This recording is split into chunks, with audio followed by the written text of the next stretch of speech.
আল্লাহর নবী বলছেন, যখন ওই দাজ্জাল ইয়াজুজ মাজুজ পেয়ে যাবে, তার ক্ষমতা এত বেড়ে যাবে, সেই জামানার ইমানদাররা কোণঠাসা হয়ে যাবে, তাদেরকে আর কেউ ইমান বাঁচানোর রাস্তা পাওয়া যাবে না, তার মহাসমুদ্রে ভরাডুবি হয়ে যাবে।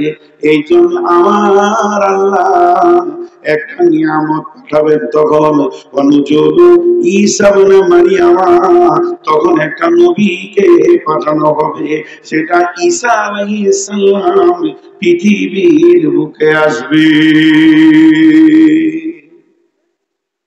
এখানে একটা প্রশ্নটা আমাকে সাধারণ জেনারেল শিক্ষিত ছেলেরা করেছিল যে, মৌলানা সাহেব, কোরআনে আছে খাতামান নবী, নবী খতম হয়ে গেছে, আর নবী আসবে না, তো ঈসা আলাইহিস সালাম যে আসবে, ঈসা আলাইহিস সালাম যে আসবে, ও তো নবী, আর কেনই বা আল্লাহ ওকে জমা রাখলেন, ওকে মেরে দিলেন না কেন? মরেনি, আল্লাহ তুলে নিয়েছিল, তুলে চতুর্থ আসমানে রেখে দিয়েছে, কিয়ামতের আগে পাঠাবে, কেনই বা ওকে আল্লাহ জমা রাখলো? তো আমি উত্তর দিয়েছিলাম দুটি। আপনাদের এখানে বড় নদী কোথায় আছে? এই তো আছে এইখানেই না? হ্যাঁ, ফুলর নদী, বিরাট নদী, দুই নদী ভাদ্র মাসে থম থম থম থম করছে, আর একটা ছোট্ট নৌকাতে 20-25 জন ছেড়েছে। যদি একটা সাদা মাটা জীবনে কোনোদিন নৌকা চালায়নি, ওকে যদি মাঝি বানানো হয়, ভরসা হবে? কথা বলেন, হবে? কিন্তু যদি মজবুত দক্ষ 40 বছর নদীতে খালি নৌকাই চালাচ্ছে, ওকে যদি চাপানো হয়, ভরসা হবে। আল্লাহ তাবারাক ওয়া তাআলা যখন সারা পৃথিবীটা গুনায় টই টই টই টই করবে, পাপের সমুদ্রে গুনায় ভেসে যাবে পৃথিবীটা, এবং চারিদিকে ফিতনা চলবে, সব থেকে বড় ফিতনা দাজ্জালের ফিতনা চলবে।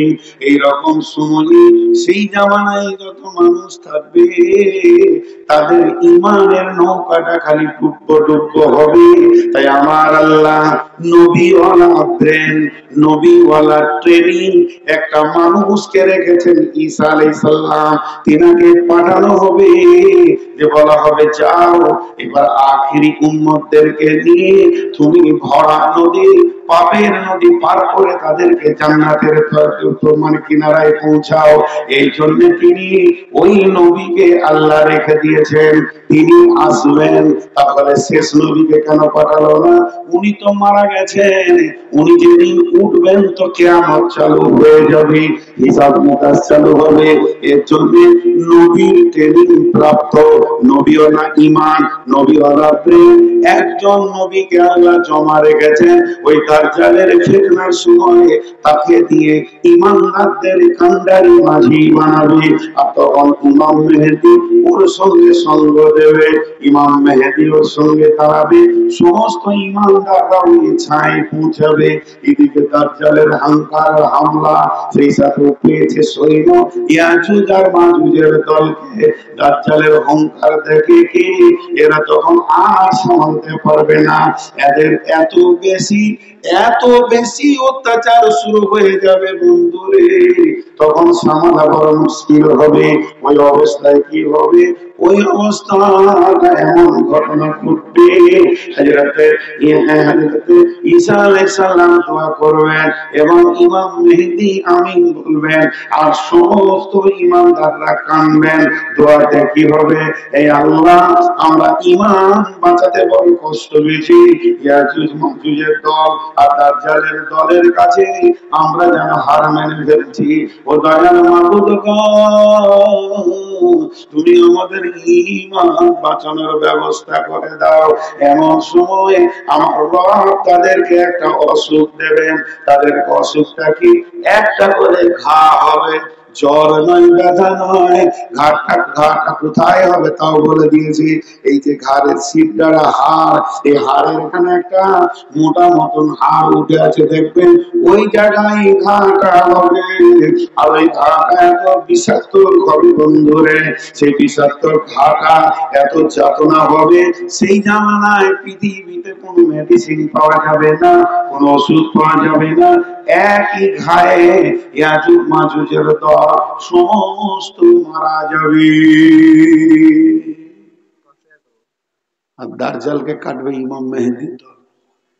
ও ঘায়ে মরবে না, ওকে কাটা হবে। ইসলামের প্রথম যুদ্ধ কোন নাম কে বলতে পারবে? ইসলামের প্রথম যুদ্ধ বদর। বদর ইসলামের প্রথম যুদ্ধ বদর।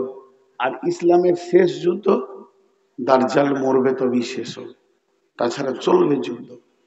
তো দাজ্জাল মরলো আর ইয়াজুজ মাজুজের দল মরলো। লাশ,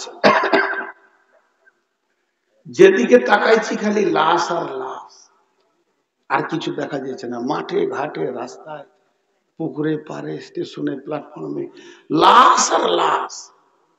তো এত লাশকে কে জানাজা পড়বে আর দাফন করবে? সেই তো মুসলিমে আর কটা ইমানদার টিকেছে, বাকি সব শেষ।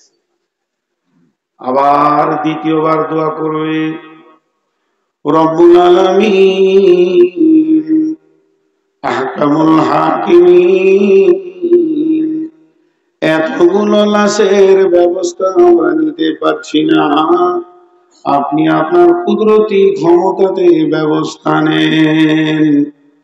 তখন সমুদ্রের ভিতর থেকে পাখি উড়ে আসবে, এত দল দল পাখি আসবে, আর এক একটা পাখি তিনখানা করে লাশ নেবে, আবার সমুদ্রের ভিতরে চলে যাবে, কোন দিকে হারিয়ে যাবে, আর লাশ থাকবে না।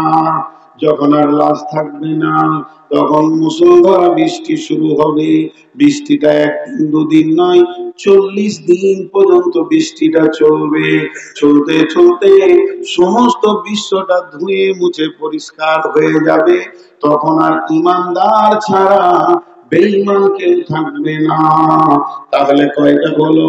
দাজ্জাল আসবে, ধোঁয়া আসবে, ইয়াজুজ মাজুজ আসবে, এবং ঈসা আলাইহিস সালাম আসবে, আর মুষলধারে বৃষ্টি হবে। এবার কি হবে? ঈসা আলাইহিস সালাম আসার পর তিনখানা ভূমিকম্প হবে।